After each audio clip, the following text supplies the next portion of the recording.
ସେ ବାସ୍ତବିକ ଜଣେ ସଚୋଟ ନିଷ୍ଠାପର କଂଗ୍ରେସର ନେତା ଥିଲେ। ସେ ରାଜତନ୍ତ୍ରକୁ ବିରୋଧ କରୁଥିଲେ। ସେ ଓଡ଼ିଶା ପ୍ରଦେଶ କଂଗ୍ରେସ କମିଟିର ଜଣେ ବିଧାୟକ ହିସାବରେ ବିଧାନସଭାରେ ବିଭିନ୍ନ ଆଲୋଚନାରେ ଭାଗ ନେଉଥିଲେ। ସୁରବରିଆଙ୍କ ସାଙ୍ଗରେ ସେମାନେ ବିଧାନସଭାରେ ରାଜ୍ୟର ଅନ୍ୟାନ୍ୟ ଅସୁବିଧା ଏବଂ ଆନ୍ଦୋଳନ ବିଷୟରେ ଲୋକମାନଙ୍କ କଥା ପ୍ରତିଫଳିତ କରୁଥିଲେ। ଏବଂ ସେ ଜଣେ ତାଙ୍କ ବାପା ଜଣେ ଡାକ୍ତର ଥିଲେ। ତା ଝିଅ ଜଣେ ଡାକ୍ତର ଯିଏ ଏଥରକ କଣ୍ଟେଷ୍ଟ କରି ହାରିଛନ୍ତି ରାଜାଙ୍କ ଠାରୁ।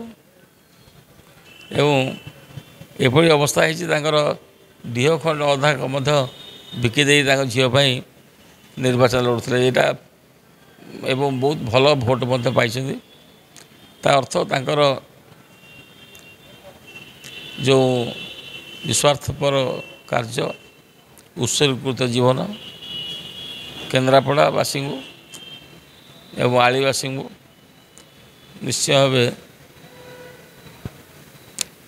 ଗର୍ବିତ କରିବ ଏବଂ ସେମାନଙ୍କୁ ତା ସ୍ମାରକ ତାଙ୍କ ସ୍ମରଣ ପାଇଁ ସେ ଅଞ୍ଚଳର ବାସୀମାନେ ନିଶ୍ଚିତ ଭାବେ କାର୍ଯ୍ୟ କରିବେ ଏବଂ ସେଥିରେ ଆମେ ସୁର ହେବୁ, ଆମେ ସମସ୍ତେ ସେଥିରେ ସାମିଲ ହେବୁ।